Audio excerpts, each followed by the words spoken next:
Tigidig, tigidig. Tigidig, tigidig, tigidig, tigidig, tigidig, tigidig, tigidig, tigidig, tigidig, tigidig, tigidig, tigidig, tigidig. Napaka-cute na anak ni Angelica Panganiban at Greg Homan na si Bibi Bane. Lumaking masayahin at matalinong bata.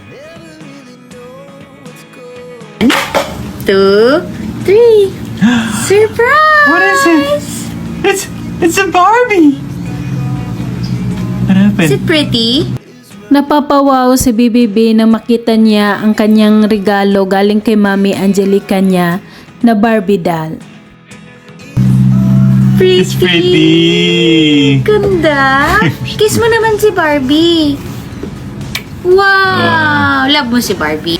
Bukod sa hinalikan niya ang laruan niya ay niyakap pa niya ito dahil love daw niya si Barbie doll. Mo si Barbie. Love Barbie. Love. Love mo nga, love si Barbie. Love. Love Barbie. Love. Love. Are you happy?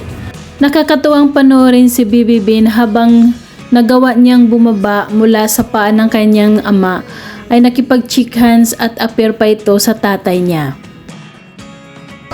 Aba. High five? Yes. Congratulations. Shake my hands.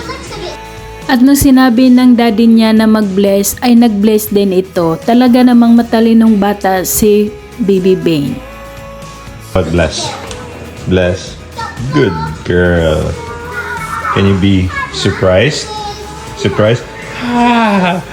At sumunod naman agad si Bibi Bane nung sinabi ng daddy niya na reaction ng isang surprise, happy and pretty.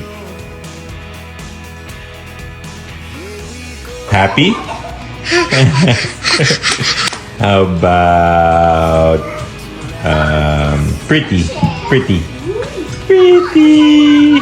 At ito naman ang kanyang reaction para sa angry and sad face. Angry.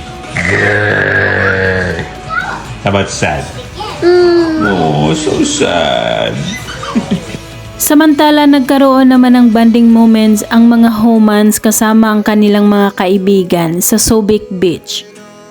Nagpicnic sila at kasama nila si Maxine Magaluna.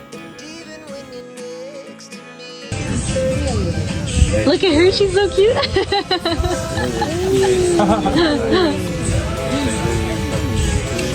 Kasama nina Angelica at Greg Homan, sina Derek Andoy Ranay at Maxine Magaluna at iba pang mga kaibigan sa yate.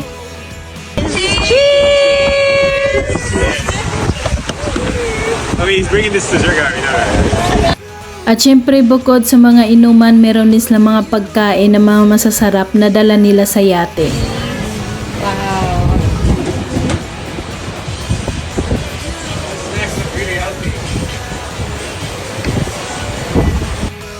At talaga naman nag-i-enjoy sila sa kanilang yate banding kasama ang kanilang mga kaibigan. Samantala pag uwi naman nila ay banding moment naman na mag-ama na naglalaro ng slide si Baby Bane.